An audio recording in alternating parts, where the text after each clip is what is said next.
Sorry, boy, but his captain's got to teach his men what happens to those what cross him. Captain's got to teach stuff. Good morning from the Bat Cave. It is Wednesday, February 7th, 2024, and I need to unload my brain again as I'm working through this this history that is leading up to what I believe is kind of like a lot of seeds planted that are going to form a Neo-Fascist Calvinistic Christian right. I believe it's going to grab hold of a lot of your Baptists, a lot of your Charismatics, obviously a lot of your Calvinists.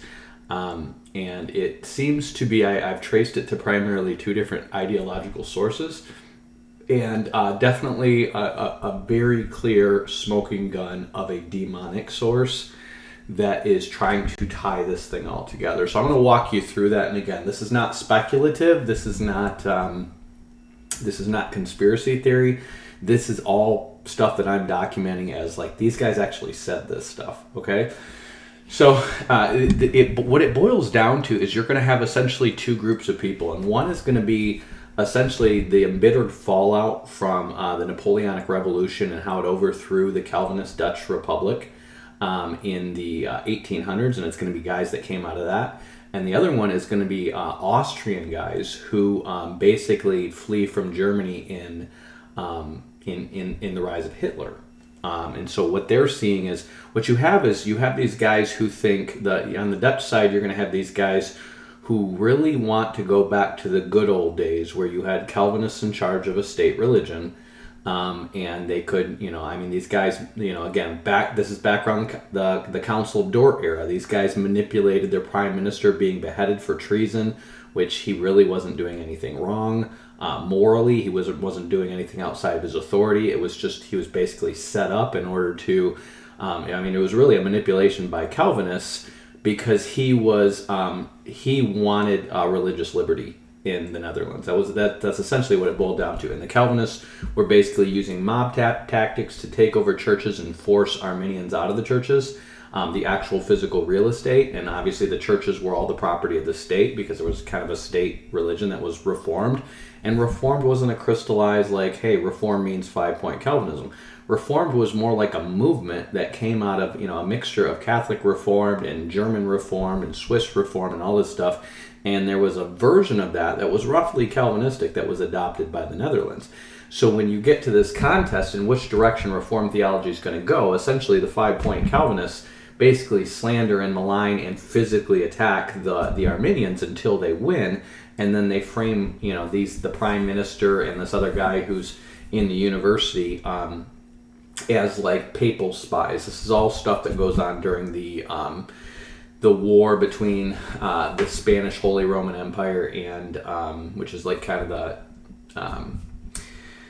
basically the half of Charles V's empire after he splits it in two between the Habsburgs and Spanish. And so it's this ongoing civil war that lasts for like 80 years. And it's in that context that they use that to frame the guys who want religious liberty. In other words, they want to allow Arminianism to be taught in the universities. If Christians want Arminianism instead of Calvinism, they want to allow that freedom. And they don't want the Calvinists to force them to be 5-point Calvinists. Well, the 5-point Calvinists win through dubious means, and that's how you get the Synod of Dort and 5-point Calvinism as the law of the Netherlands. And after that, they basically chase out the Anabaptists.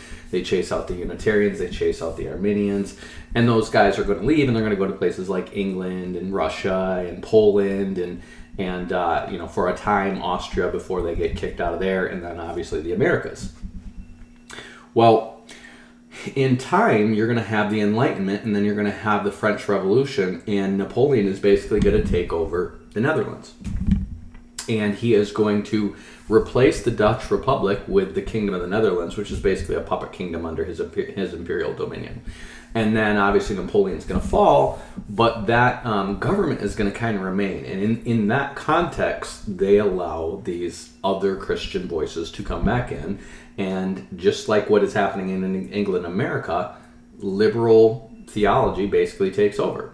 And so you have liberal theology essentially taking over the Anglican Church. This is why you don't have denominational structures, because if you have a large hierarchical denominational structure, Satanists can literally rise to the top through the manipulation of politics, because you have an authority that exists apart from the Word of God. Okay, this is why it was always a bad idea. It produced Roman Catholicism. That was stupid. Well, let's try it again with the Dutch and with the Anglicans and the Lutherans. Well, how did that work out? Well, they're all liberal and they're all stupid. They're crazy. They don't follow the Bible. Well, that's what you get when you get an org structure, because all you do is you just reduce the number of people Satan has to work on. And now you work the politics of organizational power into, how you can manipulate a rise to the top without actually, being sound theologically, right? So these are dumb ideas, but these guys have a nostalgia for it. They want it back, and they look for the good old days of when the Dutch Republic was basically forcefully 5-point Calvinist. We chop the heads off our enemies. We chase these free thinkers of other religious bents out of the way, and then we are gonna Calvinism just wins and dominates because it's just right. Okay, and these guys are going to be led by. This is going to be a separatist movement that is going to be led by Abraham Kuyper. He's going to be the main political mind. He actually serves as prime minister for a while. The main theological mind is going to be Herman Bavinck. And this is the text that I just had in my seminary that was replacing, because these Neo-Calvinists are coming into America in the 21st century in a big way, okay? This Neo-Calvinist is driving these guys.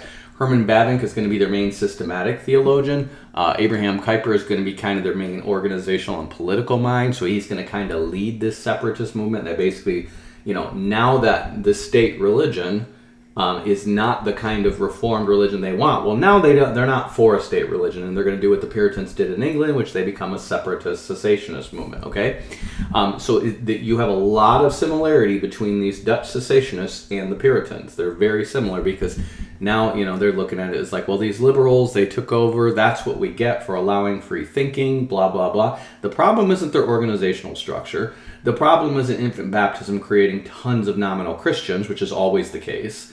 It's the fact that we let freedom of thought in. Freedom of thought is our problem, okay? Whereas if you just have a normal church structure and normal church discipline, if somebody preaches heresy in your church, you just kick them out. You don't need a theological triage program. You don't need a state-run religion. You just kick out the guys who are teaching heresy. The people there say, we're not buying this crap, and if anyone wants to follow them, they can go. And we're like, well, what do you do with the buildings? What do you do with the real estate? Well, that's why you don't get huge institutions of buildings and real estate. That's why you don't have $10 million worth of assets that you're fighting over. If the bad guys take over and they end up starting a church where you've got 10 guys in charge and they took your $1 million building away, well, you're 100 people. It's not that hard to get another $1 million building. But if it's a $10 or $20 million building, well, shoot, we have a lot of money investing in that. We need to go to court. We need to make a mess. We need to destroy the whole church, or we need to fight over this thing, right? Or we need to compromise to keep it. That's why you don't have huge organizational and church building structures. The Baptists understood this, and that's why the Baptists got the least corrupted over the years, because they kept things local. They kept things small, and the guys who come from the other side of this equation are going to change that. And that's going to be the guys who infiltrate the SBC. That's going to be the Rick Warrens and the leadership networks of the world. Okay, and they're all attached to the same guys. Okay, so you have Herman Bavinck and you have Abraham Kuyper. Okay, these are the main guys, and obviously they're going to both come to America and give these stone meetings, or I think they're called the Stone Lectures, at Princeton. And Princeton is in this same era as these guys are. Basically. They're breaking away, and you see he lives till 1921. Abraham Kuyper lives till 1905, okay? These guys, Europe is ahead of America in terms of being corrupted by liberalism. And so these guys, in their old age, are going to go and give these stone lectures at Princeton. And they're going to basically inspire a movement at Princeton to go back to conservative Calvinism, because the American Calvinist institutions are all going liberal. They start going liberal with postmodernism, with with modernism and listening to all the academics in the Netherlands and Germany and stuff like that about all their critical, higher criticism and all their textual criticism and all they're trying to negate the miracles and all the, prophecy and the supernatural in the Bible. And they're buying onto it because they're post-millennial. That's why they're buying onto it, because they reject biblical eschatology, so they're already turning a blind eye to prophecy. And then they reject the ultimate eschatological outcome of the Bible, and so they're open to all these ideas that let them BS their way through eschatology, okay? And so they absorb that stuff, and what you end up having is two separate movements that come out of what's going on at Princeton. Is you have the Neo-Calvinist movement, and then you have the Dispensationalists. So you have two different movements. Remember, these are both being fostered by Presbyterians. The Dispensationalists are like, we need to return to biblical eschatology so we don't get all liberal. And these guys are like, no, we need to return to 5-point Calvinism and take over everything to stop to stop becoming liberal, basically. Okay, and so they're both coming out of Princeton, or they're both affecting Princeton, but they're both coming out of the Presbyterians. And those Presbyterian groups are going to become, the more conservative Presbyterians on the West Coast and St. Louis Presbyterians, the Presbyterians that form Dallas Theological Seminary, that's going to form the Bible Church denominations. And then, of course, that's where all your dispensationalism becomes popular. They're going to, dispensationalism is going to really influence the Charismatics and really influence the Baptists. And the 5-point Calvinists are really going to die because they don't like liberal. Everything's going either liberal or dispensational or charismatic at this time. Okay, Pentecostal basically. And the Presbyterians that are conservative 5-point Calvinists that believe in this old school Dutch, really totalitarian Calvinism. It's puritanical Calvinism. They don't appeal to anyone. The only people they really appeal to are the racists in the South, because they like Calvinist dominionism, because that allows them to justify their racism. They don't really appeal to anyone, okay?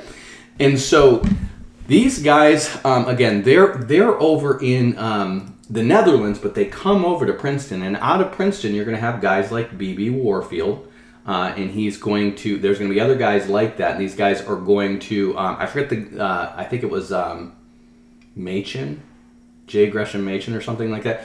It's the guy who basically breaks away from Princeton and he starts Westminster Theological Seminary.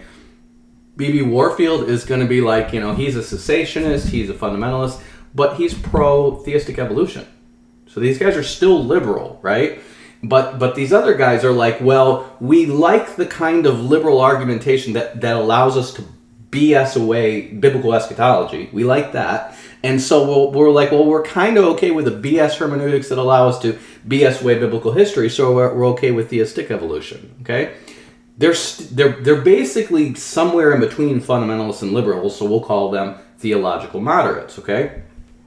The point is they like bad hermeneutics because that allows them to justify Augustinian dominionism and post-millennial dominionism and BS their way through biblical prophecy. They hate dispensationalists and all their literal fulfillment of the actual prophecies, the way a normal person would read the Bible and expect it to be fulfilled. They hate that, okay? What they want is control.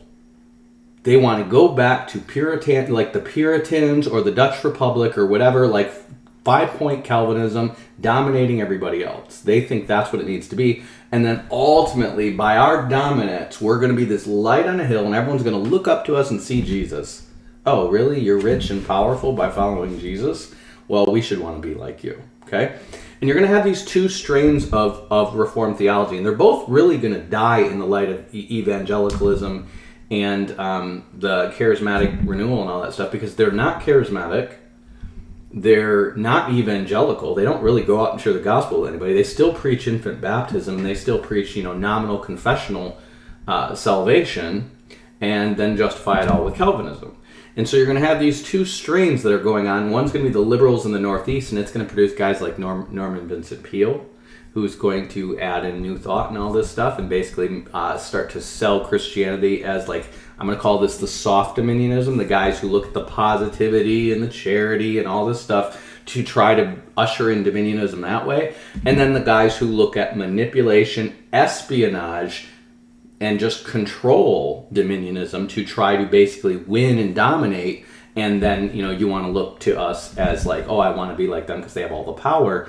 And that's how dominionism is going to happen, okay? But they're both dominionists, they're both Calvinists. They're just the liberal and conservative version of it, okay? So Herman Bavinck and Abraham Kuyper are going to influence this guy, Cornelius Van Til. And Cornelius Van Til is going to basically be one of the leading guys who is going to break this down, because these you want to understand that these Calvinists, when I talk about your European Calvinists, these guys are philosophers. They're not Bible doctrine guys.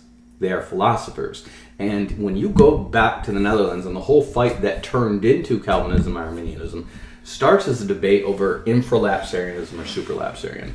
And this debate is so stupid. I'll talk to any Calvinist about it. It's so stupid. It's literally these guys trying to argue over what God must have thought of first between like electing who gets saved and electing that the fall occurs.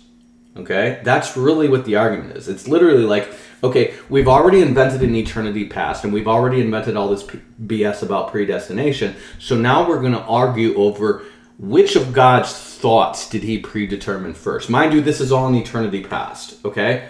So you're literally trying to apply linear constructs of God as a human, thinking of this first and then making this decision after that in eternity past. So somehow it's outside of time, but it has a perfect time construct as if it's inside of time.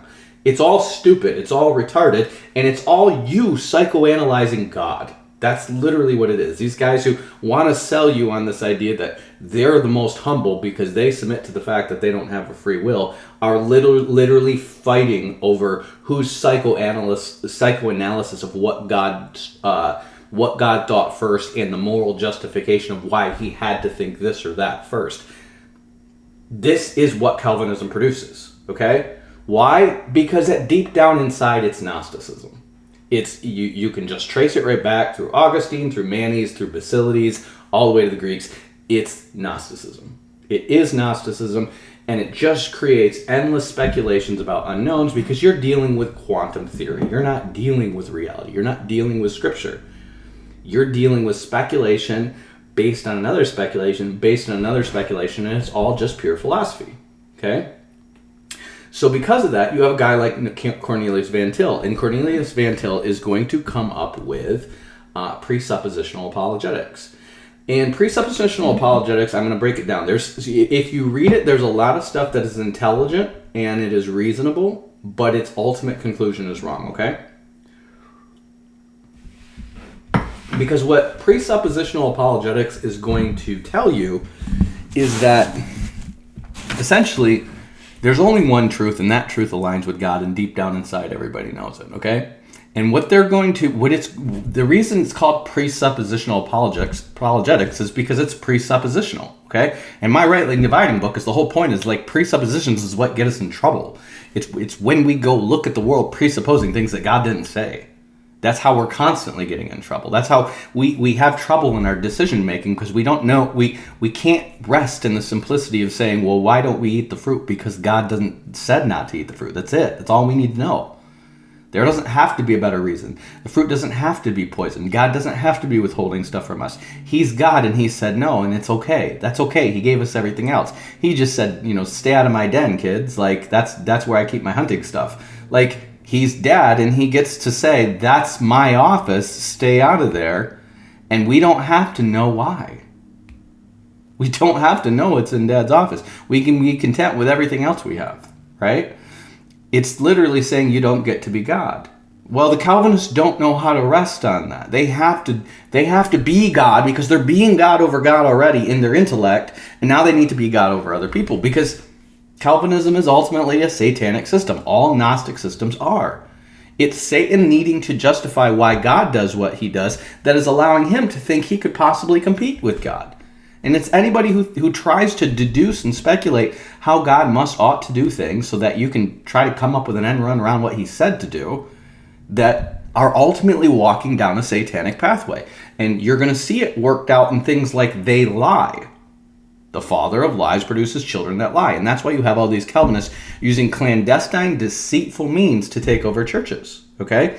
So this is going to go to Cornelius Van Til, and he's not some conspiratorial mastermind, and he's not some guy who's seemingly out to do anything nefarious. He's just a typical Calvinist, and he's a philosopher, and he's going to come up with this theology that is basically saying deep down inside everybody knows that the biblical worldview is the truth, but to them the biblical worldview is Calvinist. Okay, so what they're really saying is that everyone deep down inside, and I mean everyone deep down inside, knows Calvinism is true. That's what they're teaching their disciples to believe, okay? And so, I want you to pay attention to this. If you think everybody is deceived, and you're like, well, let me see. If I deceive them into learning what the truth is, then my deception's not really a deception, is it? I'm actually leading them into truth. I'm just using manipulative means to guide them towards the truth. Because if I give them the truth right away, it's like a light in the darkness and they're going to run from it. They're going to scatter like cockroaches. So I'm going to gradually draw them towards the truth, aka Calvinism, in order to get them to see that this is the right worldview. Okay? Well, they look at it like this. Every Christian, an elect person deep down inside, will eventually become a Calvinist. Okay? Everyone who's not a Christian still knows Calvinism is true, but because of their total depravity, they're going to reject it automatically. And so what we really need to do is manipulate everyone towards the Calvinism or dominate them so that, hey, it's the old Dominionists, right? Like a slave to a Christian is better off than a free pagan, right? Who can go around doing more and more evil, right? And spreading evil around and getting worse layers of hell for their afterlife than they would get. Like we're still doing better for them, okay? I mean, this is how they think, and it does work out in all their theology. And so he is going to, Van Til is going to be part of a family that moves to America when he's a kid.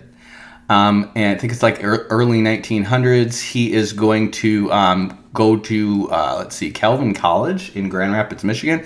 And then he's going to get his PhD from Princeton. And then he is going to join Westminster Seminary. Okay, remember, this is in Philadelphia. This is in the Philadelphia area. Let's see where this is. So Westminster Seminary is 2 hours away from, so it's in the Philadelphia area, near Glenside, and 2 hours away is Carlisle, Pennsylvania. And this is gonna be important later on, okay? So remember, Princeton is in Philadelphia, you've got Yale in Connecticut, you've got Harvard in Boston. Those are the main old school Calvinist seminaries that really dominated high level, master's degree, PhD program education in the early part of the American culture, I guess. And then by the 1920s, that's where you're going to kind of have the liberals take over everything, and then the conservative Calvinists are going to break away and form schools like Dall Theological Seminary, and I forget the name of it, but it's a seminary in St. Louis. The Westminster Seminary is going to kind of be a fountainhead for them, because those are the guys who break away from Princeton. Okay, so they're going to be an intellectual fountainhead for the other ones. Dallas Theological Seminary is going to go more dispensationalist. The one in St. Louis is going to tend more dispensationalist. Moody is going to be dispensationalist. Those are going to be big influences. And then Westminster is going to be, again, it's going to be small. It's not going to be super influential, but they're going to stick to 5-point Calvinism, Dominion theology, postmillennialism, and basically eventually we're going to take over the world for Jesus. Okay, they maintain this belief, and that now they're adding to it the belief that everyone deep down inside is a Calvinist. So if we deceive them into becoming Calvinists, it's for the greater good. Okay, so Cornelius Van Til is going to produce a number of disciples there. Again, remember, he's influenced by Bavinck and Kuyper. So you're going to find these guys very interested in Bavinck and Kuyper. That's why it's called Grand Rapids Reformed Seminary. It gets renamed Kuyper College. And that's why you're going to see Bavinck's systematic theology was recently published in like the past, it was like less than 10 years. And you're going to start to see this spread around the seminaries, okay? This is supposedly their best of their best theologians. And these guys are anti-modernists. Back in the day, when these guys were around in the 1800s, they said modernism was a fad and it was going to fade away. That's what they thought, okay? Now we're on postmodernism, and they're like, well, these guys weren't prepared for this, okay? They can't see how this stuff is trailing back to the Greek philosophical thought that pre-existed Christianity, because they can't see their own part in driving in that direction, okay? And so you're going to have, basically you're going to have those three guys as the fathers of Neo-Calvinism, okay? And you're going to have the new Calvinists that pop up in the 21st century claiming that they're different than Neo-Calvinism, and they're not. They're exactly Neo-Calvinism. What they want you to think is that this is an new Calvinism. New Calvinism and Neo-Calvinism is the same word. It's just literally the Latin for new. Okay, and they want you to think there's something different. They want you to think this is an organic reinvigoration of interest in Calvinism as a response to the craziness of charismania and the emergent church and the church growth stuff and all this stuff. That's that stuff that was all there because we didn't have sound theology. And these guys are constantly going to tout around the world word theological health or church health. In other words, their theology is not Calvinist, and so therefore it's unhealthy. And if it were just 5-point Calvinists, we wouldn't have all these problems. Okay? It's bullcrap because one, that's not why it's becoming popular, and two, that's not healthy theology. Okay? But they're gonna deceive you. Remember, they think lying to you is for the greater good is okay. Okay? They're gonna deceive you into thinking that New Calvinism and Neo-Calvinism are different, and it wasn't created on purpose. And I'm going to show you that it was. Okay, so you have Cornelius Van Til, and he's going to have a few disciples. Among them is going to be R.J. Rushdoony, which you've heard me talk about a lot, and Gary North. Okay, Gary North is going to become R.J. Rushdoony's son-in-law. These guys are going to work with the Vulker Group, and that's where this intersection comes in. Okay. So the Vulker Group is this is going to be Harold Lunow, okay? Harold Lunow is freaking crazy. He basically takes over his uncle's charity fund. It was literally a social charity fund. And Harold is going to believe he has a spirit guide. And this spirit guide is going to help him destroy international communism. He's a psychopath, okay? No, he's demonized. He's demonized. That's all there is to it. He is going to basically try to create like an Air Goebbels propaganda machine out of this Vulker fund, okay? And he openly admits having this spirit that's going to help him bring down communism, and it's going to take out Brezhnev, okay? President Brezhnev, who was the guy from the Cuban Missile Crisis, okay? He says this, and 2 years later, Brezhnev is gone. He had like a 12-year reign, and then he gets deposed, and he's no longer in charge of the Soviet Union, okay? So he's turning some heads, okay? Now he starts this Vulker Group, and he is going to start drawing in two groups of people. One is going to be libertarians, and two is going to be Neo-Calvinists, okay? These are going to be the main people, and this is why. They're very similar. Deep down inside, they're all pseudo-religious fascists that basically want control, dominance, and basically economic libertarianism, and then a small group of people who have all the power through institutions. They just don't want a Hitler on top of it all, okay? That's really what fascism is. It's essentially feudalism where, again, it's like Caesar, right? It's like nobody ever wanted Caesar to be an emperor. That's the point. We want to have like these powerful Roman interests who create this super state that we can keep launching this imperial power out.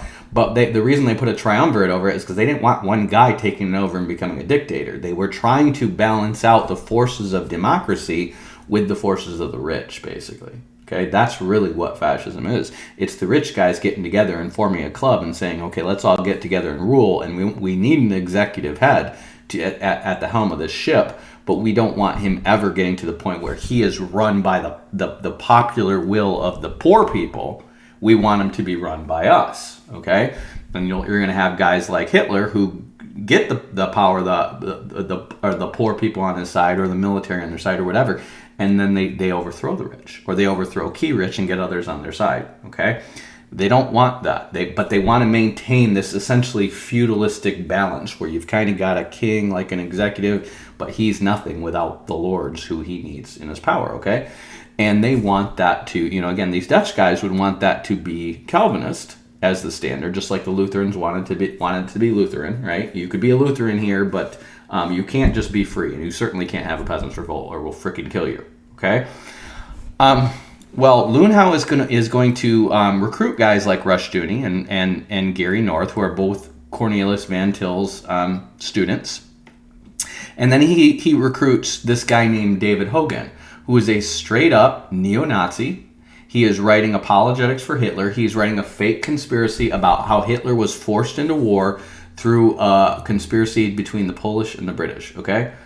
He's not terribly far off. He just shouldn't have said the Polish and the British, and he should have said the Americans and the British, because the Hitler machine was created. I mean, if any American interests were involved in the rise of Hitler, it was families like the Dulles family who are going to start the CIA. They're going to turn the Federal Council of Churches, aka the National Council of Churches, into an anti-Soviet machine, and they're basically going to overthrow governments for the benefit of their rich friends.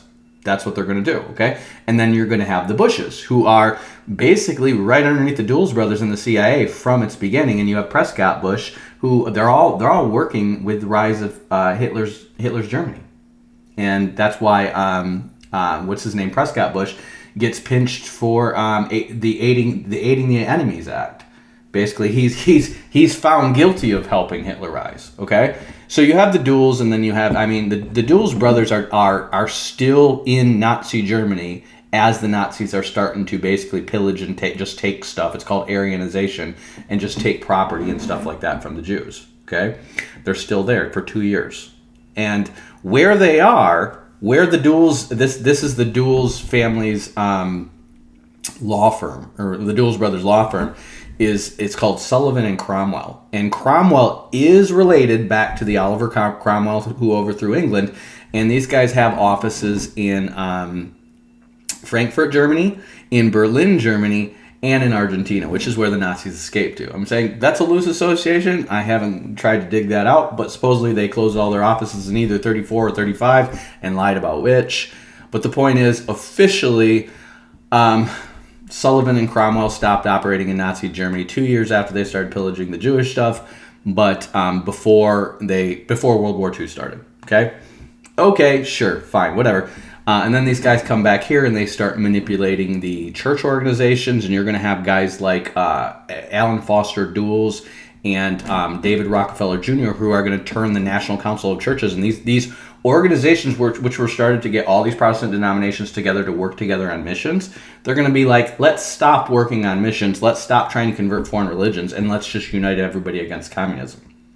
That's really what they do, and that's why your National Association of Churches and your National Council of Churches and your World Council of Churches all become super liberal, because they're not about converting people to Christianity anymore. They're about promoting religion in general against atheistic communism.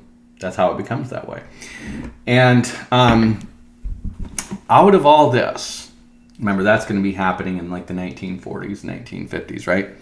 Out of that, during that same era, you're going to have 3 guys emigrate to America. These are all Austrians, and they all used to meet in the home of this guy named Adolf Drucker.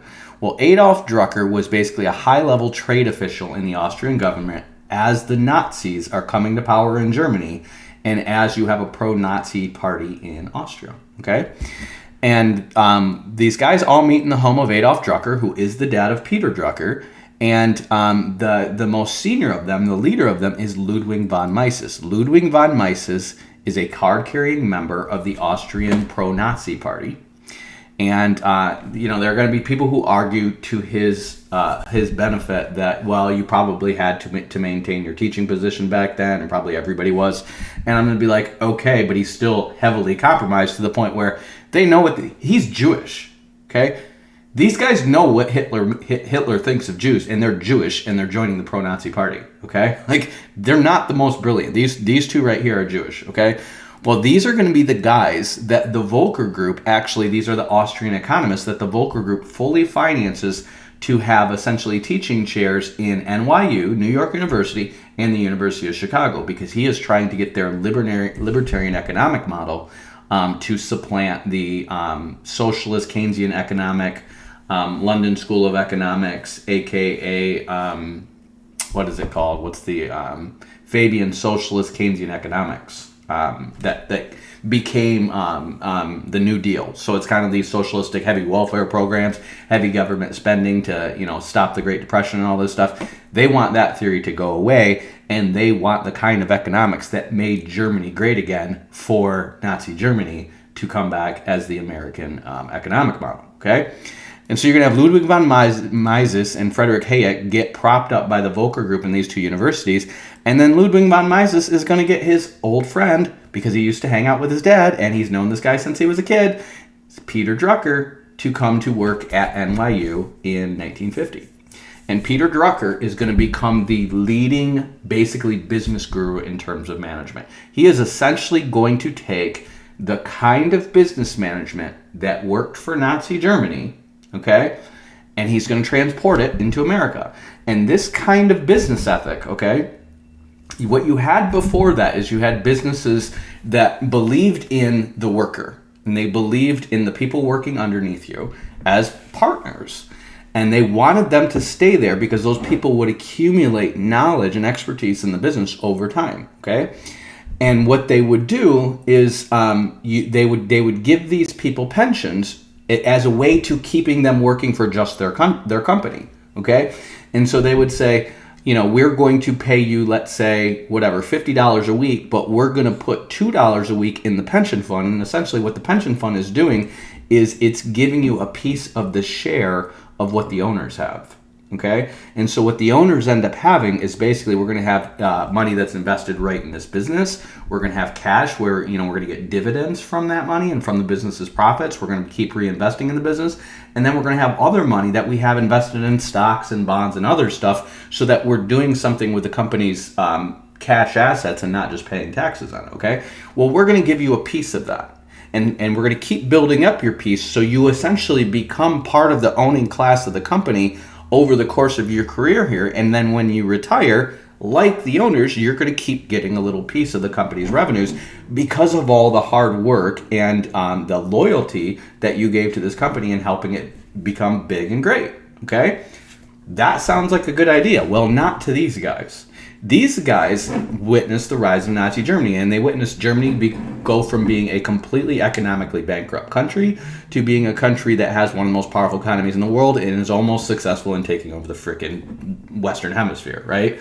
Like, they look at this and they go, no, we are pro-libertarian, and they're really pro-fascist too. And I'm going to give you a quote. They're not like, we don't want a Hitler, but fascism's not bad, okay? This is a quote that's going to come from Ludwig von Mises in his 1927 book, Liberalism, okay? He says, it cannot be denied that fascism and similar movements aiming at the establishment of dictatorships are full of the best intentions. Remember, to them, the dictator is protecting the economic elite from socialism, okay? And that their intervention has, for the moment, saved European civilization. Remember, he's saying this as the Nazis are rising to power. He is a card-carrying member of the pro-fascist party in Austria, okay? He says, the merit of fascism has thereby won for itself, it has thereby, let's see, I don't know what that means. Will live on eternally in history, okay? So he's basically saying fascism is good. It's going to go down in history as something that saved Europe from becoming Marxist. That's what he believes in 1927. Of course, he sees it turn into Hitler's rise of Germany, and of course he's Jewish, so he's got to skedaddle.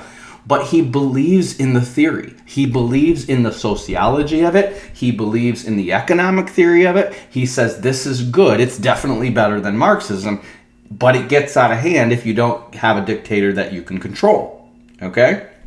You always end up with a dictator you can't control. You always end up with a Caesar or a Hitler or a Trump. You always end up with that, okay? You create an institution that allows somebody who can now work with fewer pieces and with Satan and basically take over the whole. You stratify it like a pyramid like that, and you think at the top of it you're going to have an unfinished pyramid and not have like an eye at the top that controls everything. You think this all-seeing eye is going to help you out, and it doesn't. That all-seeing eye always manifests in a man because that all-seeing eye is Satan, okay? So that's Ludwig von Mises, okay? So Ludwig von Mises is gonna mentor Friedrich Hayek. He is friends with Adolf Drucker, so he's gonna have somewhat of a friendship and a relationship with Peter Drucker.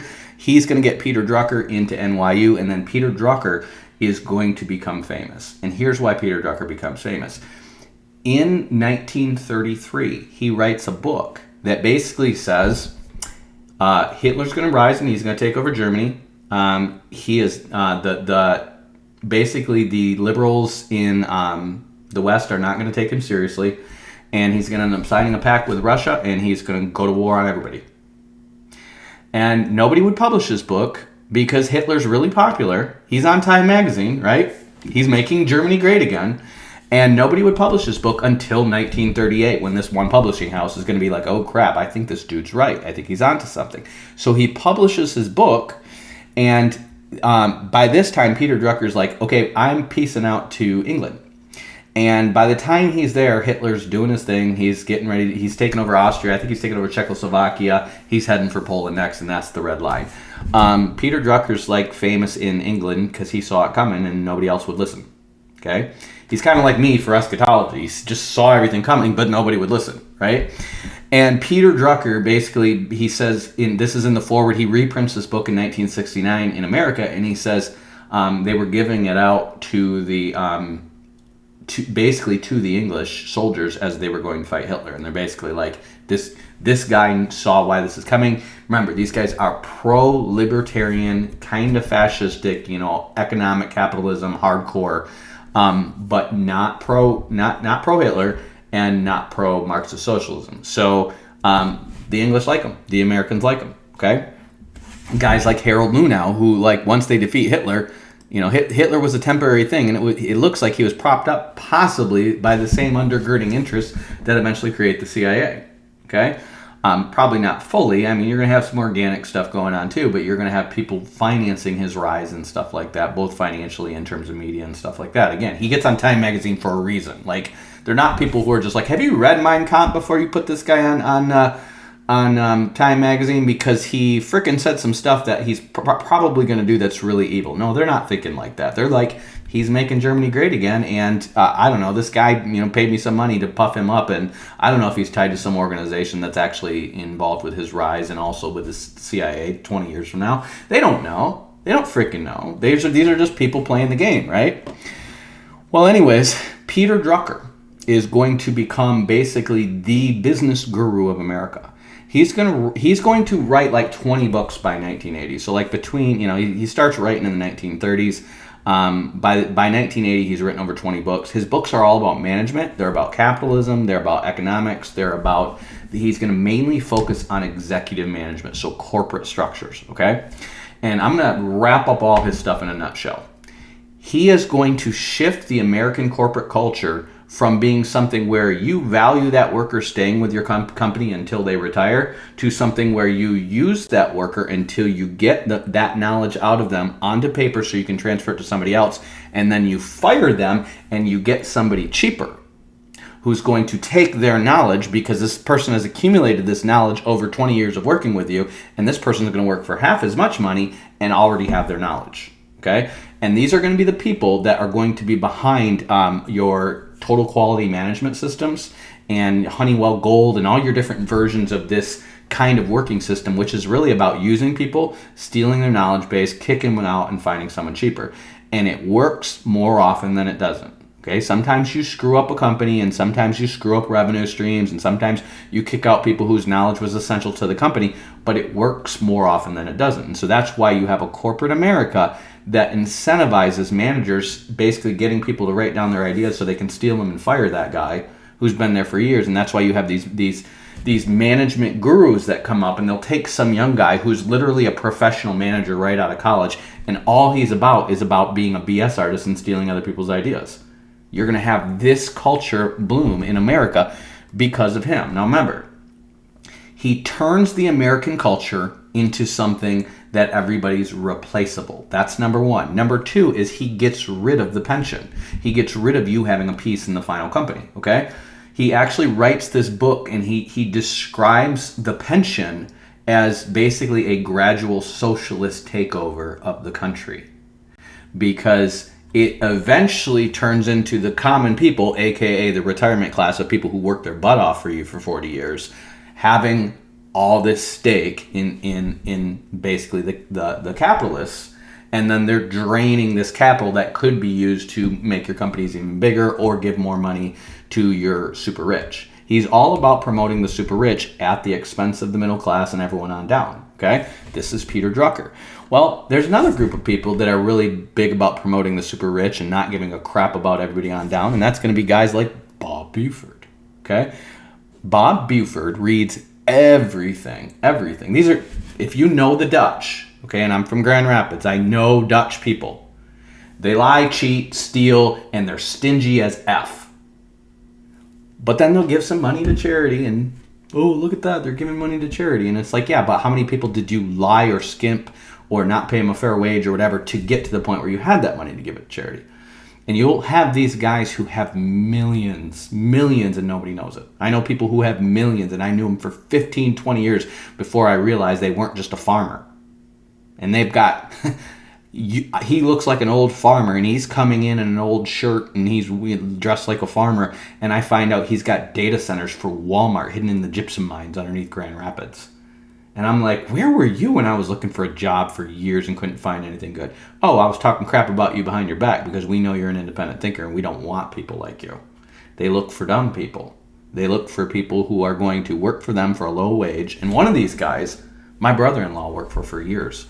My brother-in-law worked for him, and he was making like 27 grand after 9 years of working in IT and traveling all around. And he literally leaves this company, and within a couple years, he's making six figures.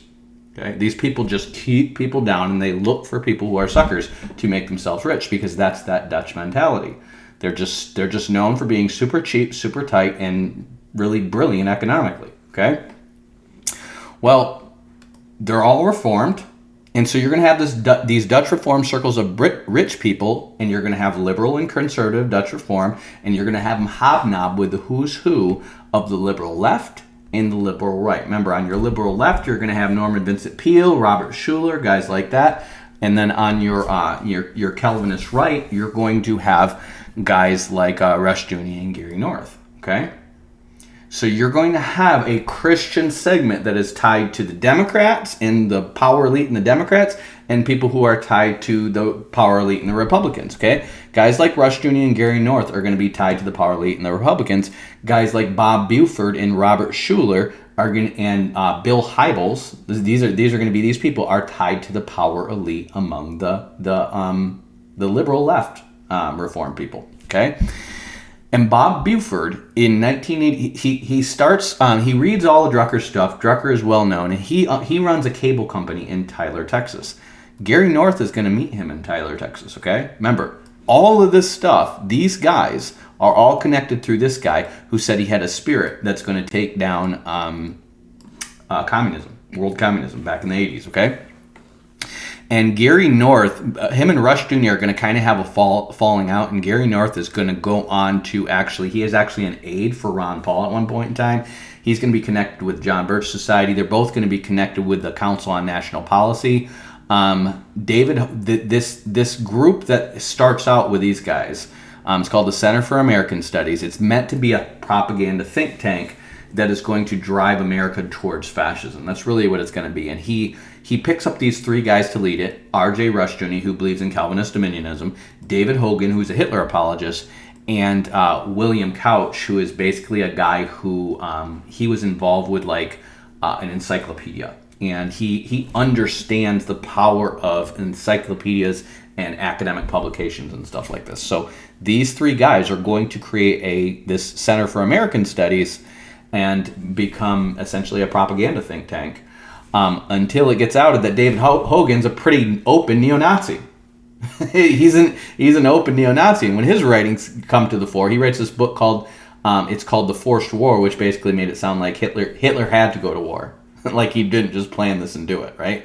And because he gets outed, this group disappears. Okay, well they're going to try to start another think tank at I think it's like Stanford, and that think tank they don't end up taking it over, but they try to take it over, and it becomes really, really popular or really powerful in the Republican elite. Okay, and I forget the name of it, it's not important. But Rushdoony succeeds in starting the Chalcedon organization, and he is organizing all these basically pro-Calvinists, pro-Dominionist, Reconstructionists to take down dispensationalism, one, and to advance Calvinist Dominionism, two. Okay, and all based around Cornelius Van Til's. They're all Calvinists deep down inside, they just don't know it. Okay. So those guys are, again, they're going to be involved in the CMP. Rushdoony is going to work with Ern Baxter to create Kingdom Now Dominionism. And then Gary North is going to work with the Alex Jones, the John Birch Society. Alex Jones is CMP. He runs basically, I actually just subscribed to his website. He died recently, but you have to subscribe to read his stuff. And I find an article where he talks about meeting Bob Buford. And he says Bob Buford reached out to him, and he doesn't know why Bob Buford reached out to him. But Bob Buford basically invited him to a meeting, and they wanted to start doing business consulting together in 1984. Now, why is 1984 important? Because that's when Bob Buford starts the Leadership Network. Okay, Leadership Network is going to make Rick Warren and Bill Hybels grow their churches from like a few thousand to like 20,000. Okay, Leadership Network is going to create Mark Driscoll, Acts 29, the Gospel Coalition, like Tim Keller, the Emergent Church. All that stuff comes from Leadership Network, which traces to Bob Buford and Peter Drucker. Well, why? Why? Because Peter Drucker is basically a neo-fascist. Okay? Again, he's a soft fascist. He doesn't want somebody rising to power and killing all the Jews. Remember, his friends are Jews. But he likes the structure of it. He likes the economic efficiencies of it. The fact that you can create a company where you can just take another person out and plug another person in.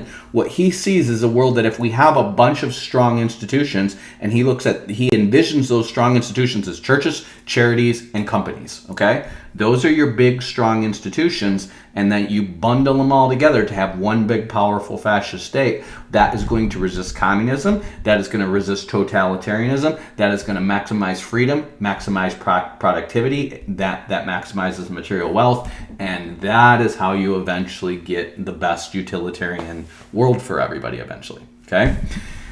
These guys are fascists who just don't want a Hitler on top, okay? But they're all dead before we get to the Trump era, and they never saw it coming, okay? Only they should have seen it coming because they did it once already in Austria, okay? So, like, this guy, after he goes and transforms, remember, he's going to be doing this from the 50s to the 80s. He transforms the who's who of business. I mean GE, I mean IBM, I mean Ford, I mean all the big companies. He's going to transform them. Toyota, all this, right? All these big fortune, the companies that become the Fortune 50, he is going to do that, okay? And he's going to systematize it, and it's going to be based around a combination of New Age, New Thought, positivity, positive confession stuff, and basically vision casting, which is all about just getting your mission plan on everybody and making them feel like they're a part of some great big movement of thing, but they never really get any extra money for their extra work. Basically the idea of making everybody replaceable by systematically getting them to say, yeah, we'll promote you, once you write all this stuff down and turning it into a nice efficient system that we can plug another person in to do it, then we'll promote you over here. And sometimes they do, and sometimes they just get rid of you. Okay? I've worked for these companies. I've worked for a Fortune 50. This is what they do. Tons of good people end up getting the axe because it's just the way they do things. And they convince you that it's for the greater good of the economy and the greater good of the whole. So F you, thank you, wham, bam, thank you, ma'am. Here is, rather than a pension, we're going to give you a piece of our stock, and we're going to make you artificially prop up our stock. Because you don't have a pension, you don't have a retirement fund, you just have our stock. Okay? Not good. It's not good. It's not good for the regular person. It rarely is better for the regular person. It's only good for the super rich class, and that's why you've had this massive shift in wealth disparity since the 1980s to today. Okay, you're also going to have tons of corruption, and then these guys are going to basically bribe presidents to get their friends pardoned once they've stole $6 billion and destroyed 10,000 people's retirement account. Okay, this kind of stuff happens among these people. And so Peter Drucker, after he does this with the business world, he starts to look to the mega churches, okay? He wants to see all of America form basically this massive bundle of mega churches that is a balance of power that is going, he calls it, it's a three-legged stool. And you're going to hear Rick Warren, because Rick Warren is going to promote this to the UN, and he's going to have purpose-driven countries and stuff like that, okay? It's a three-legged stool, and one of them's going to be religion, one of them's going to be government, and one of them's going to be business, okay? And he looks at it like this. There's your triumvirate, right? You're going to have this bundle of churches, this bundle of businesses, and then this government, and basically you're going to have a balance of these strong institutions that make sure you can never take this thing over as one dictator, because you have too many strong institutions, right? You have too many institutions that could foster essentially an organized resistance to what you're doing with political credibility, okay? He looks at that as the optimal balance, okay? And he's going to create it. He's going to go get Bob Buford. And Gary North says when he met Bob Buford in 1984, one of the people with him, he said there were two other people with him. One was a retired Dallas Theological Seminary professor. I don't know who that is. I'm trying to figure that out. And the other one was a psychic, a medium who had a familiar spirit who do automatic writing. And he tells me about something she predicted, and I went and researched that and found out that was Jean Dixon. Jean Dixon is literally the woman who predicted the Kennedy assassination. That's crazy. Before Kennedy's elected, she predicts his election and him getting assassinated. Okay? Why? Well, if you know these nominal Protestants, one thing they hate is Catholics. Is it possible that you had people want to put a Catholic in power for the first time and then have him do some really stupid stuff that almost gets into a nuclear war so that we shoot him and we never have a Catholic president again? It's very possible, okay? Is it possible that Satan may know that because that's what the CIA is planning? It's very possible. That's a conspiracy theory. I'm not going to put that in my book. I'm just going to say maybe that's why Jean Dixon knew about it, okay? She gets a bunch of crap wrong, but she gets that right. That's why she's famous. She predicts Kennedy's election. She says a Democrat's going to get elected, and then he's going to get assassinated, but like in the second term of his presidency or whatever.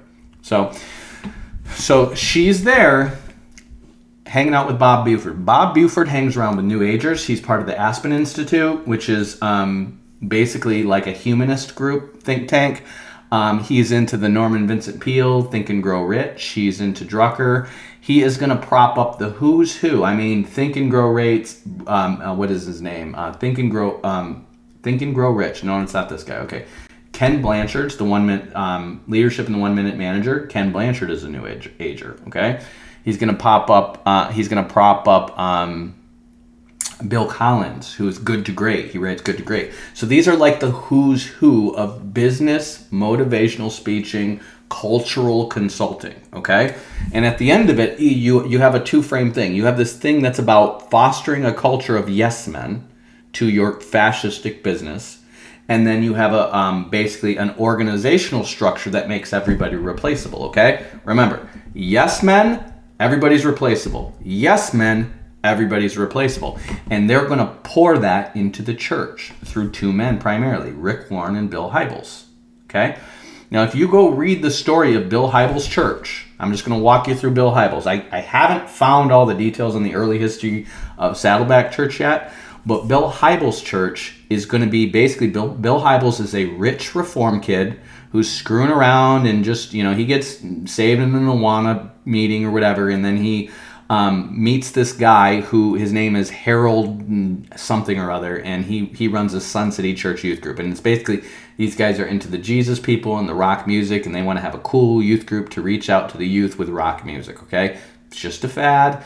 It was really strong from basically the 70s through the 90s, okay? Get kids in through turning your church into a freaking rave, okay?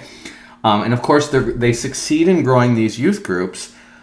And then because these guys have these business mindsets, instead of like, no, we have churches, we have elders, we have church discipline, these people are anti-org structure. They're like neo-Quakers, okay? And so they basically take this youth group and they start a church with it. And this is what they'll always do. You're going to have this trend start happening. It's going to start in the late 70s and it's going to proceed till the present day, where you're going to have youth pastors who are full of themselves who are like, I'm just going to take the youth and start my own church. And like, wait a minute though. You're not even an elder. You've never even been made an elder here. You're a youth group teacher. You're a glorified babysitter. Yeah, but I got this following now. And now these followers are adults. And they've been following me since they were 12. And now they've got money.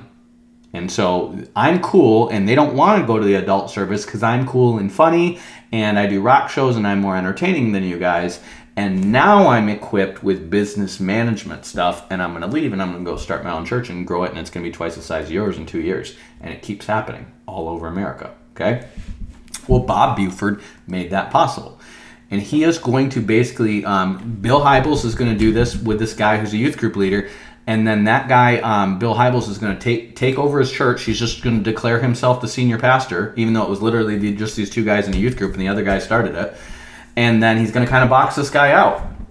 And then that guy is going to, they're working 80 hours a week to build this, and all of a sudden Bill Hybels is just talking down to him like he's his boss now. Because Bill Hybels went to Robert Schuller and went to his leadership conference and then brought Robert Schuller back to all his rich Dutch Reform friends in Chicago and West Michigan, and basically says, hey, I've got the credibility of Robert Schuller. Can you guys donate me, I don't know, $600,000 so I can start a church? And they donated him $600,000 to start a church.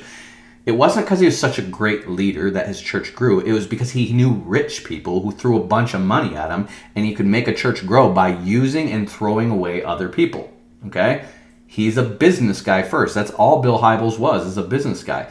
His dad's like, here's 200 acres of land, start a camp in the UP. Oh, it's prime to Quamanon Falls real estate where you guys can just have your getaways here, start your own private restaurants and blah, blah, blah. These are the rich Dutch people. I know these people. They'll have like, you've got like a big miles and miles and miles of land up in the UP. Yeah, we log it and whatever. And, we got camps there. And it's like these little private havens they own because they're rich. Okay? And they basically make Willow Creek Church. And Willow Creek Church, essentially, the one guy who was over the Rock Group Church, he ends up having an affair after he gets boxed out. And so basically, Bill Hybels gets rid of him, tells everybody what he does, doesn't have a church discipline process because they don't even have elders. He just basically handpicks himself and two men and another woman as the elders and says, I'm the senior pastor, let's keep going, we're going to have some fallout. And then he starts reading Drucker and these guys about change management and fallout and how to keep growing despite the fact that you just got rid of the people who helped you build this thing. Okay? That's what Drucker's management style is all about. And so Bill Hybels is going to keep going, and his main theological voice is going to be this guy who just recently gets outed for sexual assault back in the 80s. Bill Hybels gets outed for, like bullying people and all this stuff in the past, 8 years, and he's gone. Like, all these churches turn into train wrecks because what they are is that douchebag CEO who just steals everybody's ideas, ruins the company, and then goes on to be the CEO of another company. They're those guys, but now they're senior pastors, okay? That's what keeps happening. They create all this. This is Bob Buford at the center of it. And like I said, Rick Warren and Bill Hybels are going to be the main two people they prop up.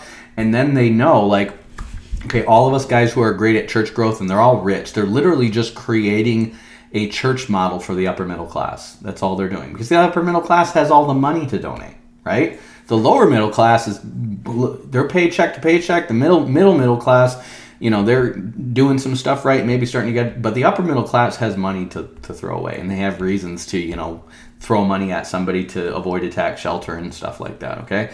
And so they make churches for those guys. They just target the rich. And so they're going to get the people that the rich are already listening to, and that's going to be these new age business gurus. And then they're basically going to sell that to them, and then they're going to have a customer service based church, which is going to start with Robert Schuller, literally take a survey of the people who don't go to church. They're not going to start with leading them to Christ. They're not going to start with the gospel. They're going to go to unsaved people and ask them what they want, and then create a church model that gives that to them. Robert Schuller's going to do it. He's going to teach it to Hybels and Warren. They were both at his church growth seminars in the 70s. They're Rick Warren, who's just a snake, is going to lie and say he didn't really know Schuller. And his wife's going to say, no, actually, she was very influential on him. He's just a liar, okay? Hybels definitely knew him. They both knew Drucker and Buford in a big way. And what they're going to do is they're going to say, well, there's another generation. We need another generation of people like this. We can't just have this church growth generation die with us. Because what you have happen is you have these churches grow around the huge personality of this one guy. And then what happens is like these CEOs, like these companies that grow under this great CEO. Well, what happens when that CEO goes away? Well, we're still trying to figure that out. These companies don't do as well when you have the next guy, because you basically are creating like a Hitler, where everyone's just listening to this guy and they just believe in him because he's some guy who's just really high on positive confession and just making people feel great as they basically work for free. That's what they're doing. And you're getting people to donate money, and people are working in this very, fascistic kind of form for him, or they're volunteers, and like these churches are going to be like, yeah, give me money and then volunteer, and then you can go serve in my coffee shop, and then you can buy coffee that you paid for and volunteer to serve. Wait a minute. You're saying I need to give you my money twice and then buy stuff from you with it? That's my money to begin with. What the heck? Oh, you're disloyal. See, you're not really serving God. Well, no. I'm just not really serving your big narcissistic ego. Okay? They turn it into this. Okay? Now, mind you, Peter Drucker, again, he's going to die. Bob Buford, I think he's going to die in like 2014. But Rick Warren and Bill Hybels. And then in the next generation, they're going to prop up Mark Driscoll. They're going to prop up Rob Bell. They're going to prop up Brian McLaren, Doug Padgett, these guys. Like 4 of the guys they prop up are just flat out universalists. Now they're gay affirming. They're awful. They're the worst. Because these guys are the liberal left reform guys. And most of these guys come from reformed or liberal mainline circles. They're gonna prop up Tim Keller and Mark Driscoll, who are going to be Neo-Calvinists, and Tim Keller is going to basically be a seeker-friendly Neo-Calvinist. And he's going to downplay sin and stuff, kind of like a Robert Schuller. He's going to be kind of more liberal. Mark Driscoll is going to get famous by basically turning the Song of Solomon into porn and basically talk about things like anal sex from the pulpit and sex toys and blowjobs and all kinds of stuff like that, just to be cool. He literally says he studied Chris Rock and Dave Chappelle to figure out how to be a pastor. Okay? He brags that he never was a pastor of a church and he just decided to start his own. He's going to systematically throw people under the bus for years until Mars Hill is up to 14,000 people. And then when they try to put him under church discipline because he's out of control, literally stomping around saying things like, I am the effing brand, you can't fire me. They're going to try to put him under church discipline, and he's going to walk away. Mars Hill's going to fall apart, and he moves to Scottsdale, Arizona, and starts another church 2 years later. It's already a mega church. And he blame shifts and narcissistically gaslights everybody and says how these guys just, it was a conspiracy against him, basically. They're psychopaths. They keep creating these psychopaths, okay? Every single person created by the Leadership Network turns out to either fall apart, they're a fraud. Oh, they also created Andy Stanley. They prop up these guys. They publish their books. They get them on the bestseller list through nefarious means. They make them famous. They all bring them around to each other's church, introduce how they're such a great leader and blah, blah, blah, and get them on the covers of magazines and all this stuff so their church grows and grows and grows. These are what I call archbishops of the New Age. They're all created by these guys who studied the Nazis. Okay? We still have Rick Warren doing a thing. He's retired. I mean, they've all retired or their churches have fallen apart, but they've created now a generation of pastors like them. And what they are, largely, this is an overgeneralization, is basically last generation's youth group leaders who basically adopted these guys' tactics because it works more often than it doesn't and took over the churches. And that's why you have mega churches now everywhere. And that's why you have small denominational churches falling apart. You have churches where you go into them and like they're sincere, but there's literally like 10 gray heads in there and that's it. And all the young people are in these churches that have a rock show and they have stadium theater seating and they have a kids theme park and they have games and all this, junk to entertain people. And it's basically a shopping mall. Well, Rick Warren actually says it's meant to be like a shopping mall. They're actually like saying, okay, it's the same thing. It's like the small denominational church needs to go away like the corner drugstore needs to go away. They're Walmarting church. And they know they're doing. Well, what did Walmart do? They took over all the small businesses, and then once they got rid of them, this is what big business does, they made their business worse and worse and worse. They started giving you less for more because there's no competition. And the churches are going to do the same thing. They're basically going to grow and they're going to take over the other churches. And what did they give you in time? Well, Rick Warren, as early as 2003, is promoting gay activists in his church, and he's promoting Islam in his church. By 2004, he's joining the Council on Foreign Relations, and by 2006, he's consulting the UN. Okay? That's Rick Warren. Bill Hybels, that church just grows and it just becomes a monstrosity. And people have done case studies on it, and they're like, yeah, it was basically like they promoted loyalty over honesty. And it was just a fascistic cult to the personality of Bill Hybels. And then as soon as Bill Hybels gets checked on inappropriate behavior towards women and bullying, he retires. That's what they do. They make a ton of money. These people are pulling $250,000 salaries for 40 years. They make a ton of money off this stuff. And the moment somebody tries to get them to submit to church discipline, they retire. They quit. They leave. They resign. Why? Because they're that CEO who screws up the company, gets his golden parachute, and leaves. They're exactly what was created by them, okay? So it's kind of like Hitler. He gets to the top and he starts blaming everybody else when stuff starts going to crap. And it's like, I don't know, do you think it's the fact that you're a megalomaniacal monster? No, it's because you guys aren't doing your jobs. That's what Hitler does, and then he eventually kills himself. Well, these guys keep going, and they're creating fascistic church, okay? Gary North is going to prop up the conspiracy theory fringe, and I want you to pay attention. Here's your fascism. Here's your fascism. And he is going to prop up what becomes the 9/11 Truther movement and the MAGA movement, the QAnon movement. I don't know where QAnon came from. I have a feeling it's going to be revealed that QAnon was a CIA plug. I personally believe like the CIA created flat earth theory just to make Christians, dispensationalist, futurist, eschatological Christians, look crazy, because these guys were all about destroying dispensationalism and futurism so that they could usher in dominionism. Okay? And I have a feeling flat earth, all the date setting and all the stuff, you're going to be able to tie it to all these guys, because Gary North is going to admit, this is how I found out that Rushdoony was attached to Kingdom Now Dominionism in the NAR and all that, is because Gary North, he brags a lot. Okay, he's got this website and he's always talking about who he knew and where he met him, and basically like stuff that's happening under the scenes. And he's very arrogant. And he basically talks about how they seeded Calvinist dominionism into the charismatic movement. And so I started doing research, and John Bryson helped me, and we found out within a day or two that R.J. Rushdoony was with Ernst Baxter on the New Wine magazine that became Kingdom Conquest, that basically created Kingdom Now Dominionism, okay? So remember, these guys are literally all 1 degree of separation from fascists. 1 degree of separation from fascists.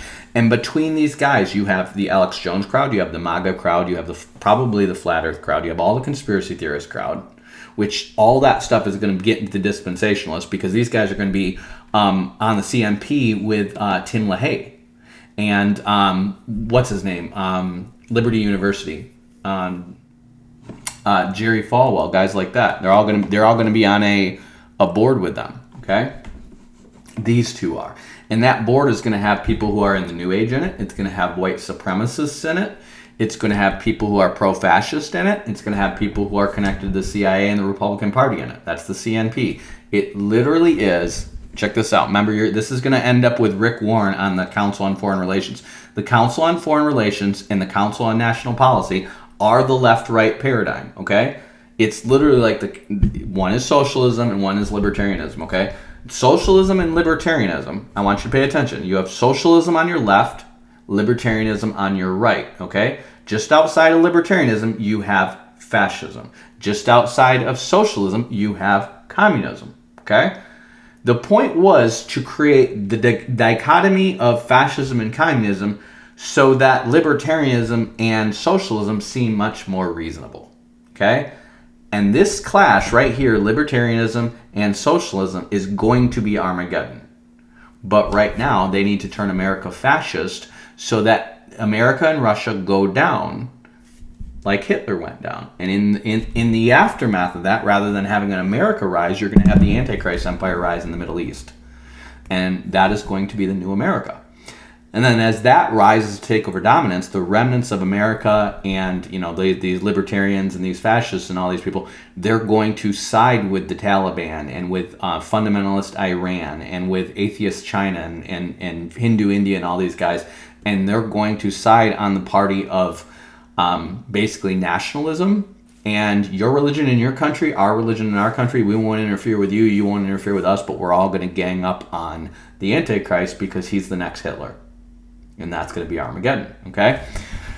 The seeds of this were planted in the 60s through the 80s, okay? By 1982, you have the CNP. By 1984, you have Leadership Network starting, okay? All these guys are dead now, but their disciples run everything. They run the corporations. They run the mega churches. They run the Republican Party. They run the conspiracy right. All of this stuff. And all the conspiracy right is doing is just misdirecting your attention towards any conspiracy but the real one, okay? The socialistic, Fabian socialist UN stuff, that's not a conspiracy anymore. It really never was. These guys were always open about what they wanted to do because they're godless. They're openly godless, okay? And there's nothing unreasonable about a bunch of godless people wanting a one world government that optimizes freedom and happiness and carnality for everybody. There's nothing unreasonable about that. There's nothing nefarious about that. What's nefarious and hypocritical is you have a bunch of people who are claiming the name of Jesus on the surface, and underneath it's all carnal and all about money and greed and power. Okay? And that's these guys. Now, I just showed you that this guy is definitely working with a psychic, and this guy definitely has some spirit guide driving him. Okay? This guy is just, he believes in this Calvinism, and he believes in libertarianism. Okay? Rushdoony, I don't know if he has a deeper and more nefarious agenda. I think these guys are just hardcore Calvinists. And they're open to suggestion by these fascists. Because Calvinists deep down inside are philosophers. Calvinism is a philosophy. It is not a real loyalty to Christ. Because if it were a real loyalty to Christ, you would believe what he says. You would know that he made his appeal to all men. You would know that belief is not equivalent to being born again. You would know you don't need to replace all the Bible's terms with all these other terms to come up with a system that negates half of what the Bible says. Okay? I'm sorry, but Calvinism deep down inside is a satanic system. It's a Gnostic system, and it's going to leave these people open to these other ideas because they're all based in Gnosticism too. It's all knowledge is power, and power is control, and control is, performing the will of God without doing what God says. It's the fruit of the knowledge of good and evil all over again. That's what Gnosticism is, okay? This is the intersection here. This is the core intersection. We're going to keep talking about this. I'm going to be working this out in my book, and I'm now ushering it in from the 80s to the present era in the MAGA movement, because I really believe this is either going to turn into Trump getting elected and being Hitler-esque, or Trump getting elected and it seems so close to becoming Hitler-esque that there's going to be a massive persecution against Christians and against just the Trump right that turns into a civil war while World War III is breaking out. And in that, America is going to be confused and destabilized, and that is going to allow for a World War III to get prosecuted, and America ultimately falls at the end. Either gets taken over by like the UN because it's too big to fail, or it gets, capitulates and, essentially it's a mess for a little while, and then, it comes absorbed into the New World Order once this New World Order arises in the Middle East. And that's probably going to be AI driven. That would be my guess. That's based on my interpretation of prophecy. So remember, all this stuff starts with these guys. These are going to be disgruntled fascists, and these are going to be disgruntled Christian nationalists. That's what they are. And they both have a lot in common. Because if we can't be in control, well, what we want is libertarianism so we can regain control. That's what libertarian does. It wipes the board and allows everybody to be on the same rules so they can eventually acquire the most money through economic smartness, essentially, and regain power. And once they regain that power, then they can basically force their religion down your throat again. Okay? So, again, they're creating the org structures to have fascism in the U.S. They've been creating these org structures as a means of saying we need to stop the big bad boogeyman of communism. And then once communism fell, it started being we need to stop international terrorism. And that has led us to the present day. The war on terror has led us to World War III. It was always going to.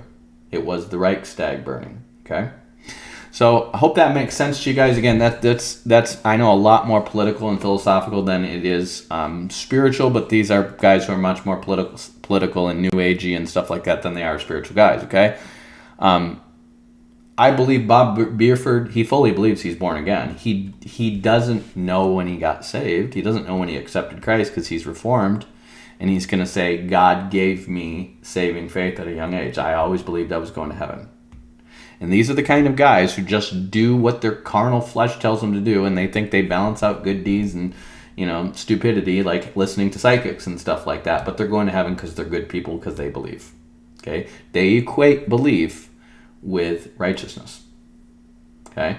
They don't understand the difference between believing and being born again. Okay? Gary North, these are guys who equate, again, power and control with righteousness, because at the end of the day, Calvinist dominionists, soft dominionists, Calvinist dominionists, hard dominionists, okay? We're going to get you through charity and influence, or we're going to get you through power and control. It's the same thing that came out of the 1689 Savoy Declaration, which all these guys would sign on to, and it's just dominionism. It's just, we don't believe Jesus is coming to set up a millennial kingdom. We believe we're going to set up a millennial kingdom, and so we're willing to compromise to do it, okay? You need to get the Calvinists out of your church, because you need to understand. I'm going to get into this when I get into theological triage later, okay? Theological triage is a Trojan horse to get you onto Calvinism, to move you towards Van Til and move you towards dominionism, okay? That's for the Baptists. The Baptists were the hardest to get because the Baptists are the most resistant to church-state dominionism, okay? They're the most resistant to it because the Calvinists were killing the Baptists back in the day. Okay, that's why they're resistant to it. And so these guys, we're gonna have another guy who actually I'm gonna talk about that now. Reisinger, Ernie Reisinger. I forgot to tell you about this. This is where I was going. Ernie Reisinger is going to be another Van Til disciple. He doesn't on the surface seem to be associated with Chalcedon, but I traced him and I found out he did speak at the Chalcedon Foundation back in the day. Ernie Reisinger is going to grow up in this town that I just drew a map to, Carlisle, Pennsylvania. And he is going to be part of a non-denominational church group, and he is going to get converted to Calvinism by the publicist of A.W. Pink. A.W. Pink is a guy who used to be in the Theosophical Society, and then he becomes this hardcore hyper-Calvinist and teaches double predestination and tries to popularize that again. His books are going to be publicized by this guy named I.G. Barringen, and I listened to an interview with him, and he's old, and he doesn't sound that smart. He just seems like this guy convinced him that Calvinism is true, and so he started promoting it. And this guy, I.C. Barringen, is going to get A.W. Pink published by Moody, and I think like Baker and either Erdman's or Zondervan, or one of these publishing houses back in the 60s, okay? Well, he is also, I.Z. Barringen is going to convert Ernie Reisinger to Calvinism, and Ernie Reisinger is going to become a student of Van Til. Van Til actually gets him ordained. Ernie Reisinger basically owns a successful construction company, and so he's doing pretty good monetarily, and he decides he wants to be a pastor. He's friends with, what is the name of the guy? I can't think of the name of the guy, but he was like a very popular, I think English speaking or English accent British Calvinist guy in the 60s, and I can't think of his name. But anyways, that guy says, I don't think you're cut out to be a pastor. So Ernie Reisinger is basically going to go over to Africa. He actually starts out in Carlisle, Pennsylvania, and he is going to convert his non-denominational church away from dispensationalism into 5-point Calvinism and preterism. Okay? He's successful. He's so successful in doing it that he says he did it, or he says they converted, but if you go to this church's website, there's no mention of him. He's low-key his whole life, okay? he ends up going and starting the Christian Reform, or it's the Reformed Baptist denomination in America in 1970. Okay, and then after that, he goes overseas to Africa and he helps plant churches in Africa for Reformed denomination, Reformed Baptist, and then he is going to move to Florida, and he is going to go to a church in Islamabad, Florida. I don't know what happened there. He didn't last long there, and then he goes to this church in Pompano Beach, Florida. In Pompano Beach, Florida, he is basically going to become a Calvinist pastor of a Baptist church, and he is going to start working to convert the Southern Baptist Convention towards Calvinism. He's going to start the Founders Association or whatever. So the Founders Association is started by this guy, and he's going to start out by handing out the systematic theology of this guy. And I'm going to have to do another video on this because this is all escaping me off the top of my head. But it's basically the guy who started the Southern Baptist Theological Seminary, who was a racist. He was one of the guys who helped basically split the North and the South. He was a chaplain for the Civil War Army. I read his systematic theology and found stuff where he's literally Darwinian racism, like comparing black and white people to the difference between wild boars and domesticated pigs. Okay, like basically we're more evolved than they are. Okay, this is in his systematic theology. And Reisinger is going to pass out 12,000 copies of this to seminary students and seminary grads. He's got money, and he is infiltrating the church. He's going to teach a model of basically mentoring guys to don't say Calvinist, don't say Reformed, don't say doctrines of grace, don't say the Calvinist buzzwords, and just gradually lead your church towards believing Calvinism. Very patient infiltration and lying crypto-Calvinism, okay? And Reisinger is going to do this, and one of the people who goes to his church is the lady who is going to marry Al Mohler. Al Mohler's wife went to his church, okay? And so she actually meets Al Mohler in college, so obviously he's got some kind of influence on Al Mohler. I don't know how close it is yet, but Al Mohler is now the president of Southwest Baptist, or Southern Baptist Seminary, and he's the head of the Southern Baptist Convention. And he's responsible for it being super Calvinist now. These guys are going to basically keep infiltrating the Southern Baptist Convention with the idea that it's a false idea that the Southern Baptist Convention was always Calvinist in its roots. Well, no, some of the racist theologians were Calvinists in the roots, but most Baptists rejected Calvinism. You had Baptist Calvinists, or you had Calvinistic Baptists in the early days in like the 1700s. And then basically after the Great Awakening, like people just rejected Calvinism. It was just unevangelical. You had tons of Presbyterians either leaving Calvinism or leaving Presbyterianism, trying to start new denominations and stuff like this. You had, the Baptists were generally becoming Arminian. They were becoming Arminian. Then they all become dispensationalists in the 20th century. And Calvinism is just not popular. And these guys are going back, and then what they're doing is they're trying to convince these people that whatever's a problem to you, whether it's charismania, whether it's church growth, whether it's liberalism, whatever it is, they're going to say that's because we got away from theological health, which is code for Calvinism. Okay?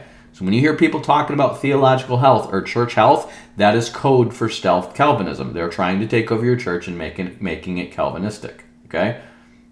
It's just lying. It's lying for Jesus. Okay? Well, Reisinger is going to come up with this, and he writes a book called The Quiet Revolution, where he teaches people how to do this. And he releases this book, I want to say in like 96, to talk about how he did it. Okay, how he turned the Southern Baptist Convention into being more and more Calvinist over time. He brags about it. I have actually ordered a copy of this book because I couldn't find it on archive. But he basically brags about stealth Calvinism and deceitfully getting Calvinism into the Southern Baptist Convention.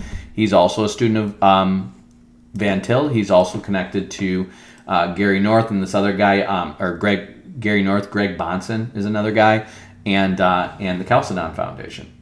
So these guys are working systematically to corrupt other denominations toward Calvinism so they can eventually take them over and lead them towards dominion theology. And they've been working at this very slowly and very systematically since the 1960s. So they've had 60 years of this now. Okay. Reisinger is going to lead the Founders Organization. It is going to be full of racists. And you're going to have apologists for the Civil War and apologists for slavery. And you're going to see this coming now with guys like what is his name? Johnson, Moscow, the Moscow community in Idaho. I think it's Phil Johnson. Moscow, Idaho. This guy is going to teach things that are positive about slavery and how the South should have won the Civil War, because that's what Rushdoony taught. You're going to have Jeff Durbin, who's propping up Rushdoony's son. Again, these people have a lot of seeds. I'm not saying they're openly this or that, like KKK or anything like that, but they have a lot of seeds of racism, fascism, and neo-Nazism and like KKK and stuff like that in their roots and in their theology and stuff like that, because that's the basis for which they're telling the Baptists that you were all Calvinists back in the day. Well, a lot of them were Calvinists back in the day because a lot of the Calvinists were pro-slavery, and what they did is the pro-slavery Calvinists in the Presbyterian and the Baptist Church and the Methodist Church, they all moved to the South or kept their stronghold of slavery in the South as the North started becoming abolitionist. And so you do have a strong correlation between Calvinism and slavery, and they're going to try to convince, because the Southern Baptist Convention split with the North over the issue of slavery, well, that the Southern Baptist Convention, and therefore the largest Baptist denomination, is really a Calvinist denomination. That's their whole thing, okay? And so this guy is, he's an undercover racist, okay? These guys start this they call it a neo-Confederate movement, okay? You don't be surprised if we have a second Civil War and the red states become the Southern South. They might not all be in the South, but it becomes that ideology. Don't be surprised at that, okay? Because they're still promoting literature that was racist at its core. So you're going to have that guy. You're going to have Rushdoony again. Jeff Durbin's church, Apologia Studios, which James White is a part of. He has been promoting Mark Rushdoony, that's R.J. Rushdoony's son, and they're whitewashing Rushdoony, even though Rushdoony was, a Mosaic Law dominionist.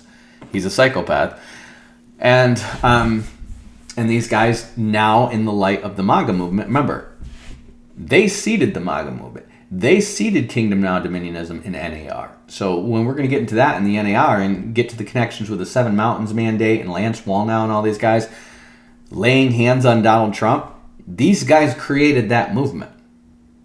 And if you watch me in my thing about the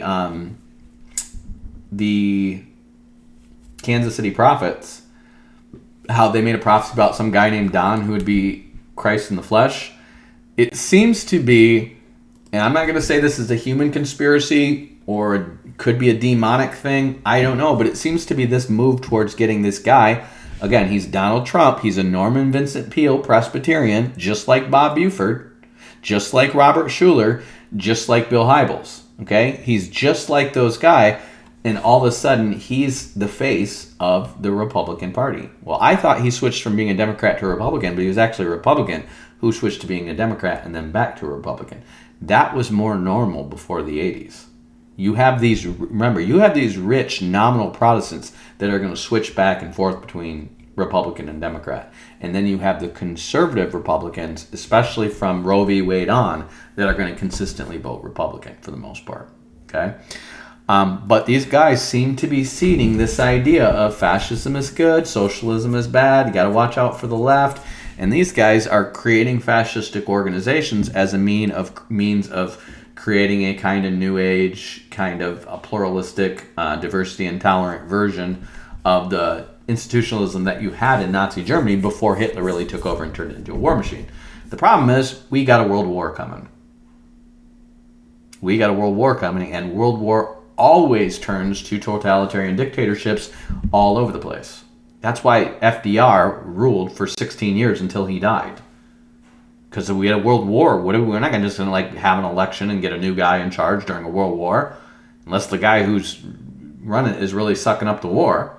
We don't want a whole administrative transition while we're prosecuting a world war, right?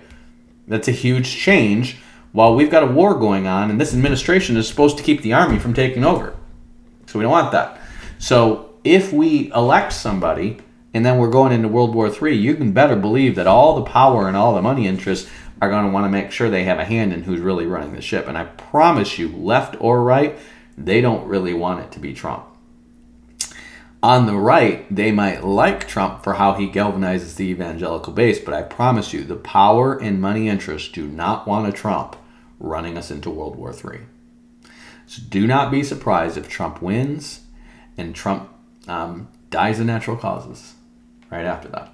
Okay? Don't be surprised, because World War III is coming. And what we need is a guy who knows military industrial complex, who has connections with the rich, who has all the same connections with Trump that Trump has, but is not Trump, because Trump's a little crazy.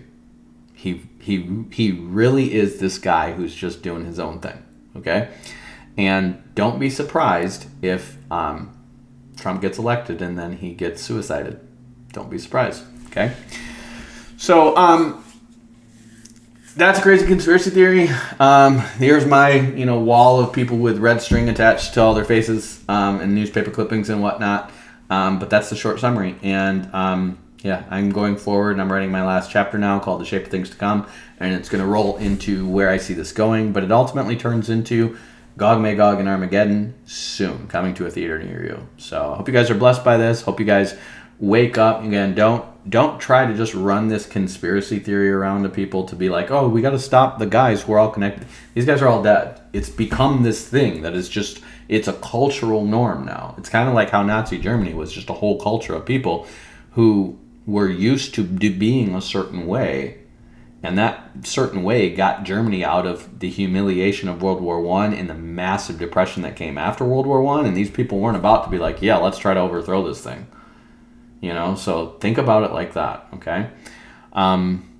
It's more about Satan and flesh than it is about an individual conspiracy. But there are people who are especially good at being duped, like Bob Buford and like Harold Lunow and like Rushdoony North and guys like these and Reisinger, who are useful idiots who are going to go do dishonest things to win for a so-called greater good, okay? So you guys be blessed by this. Have a great rest of your week. Batman out. Peace. Peace, I'm out. I'm Batman.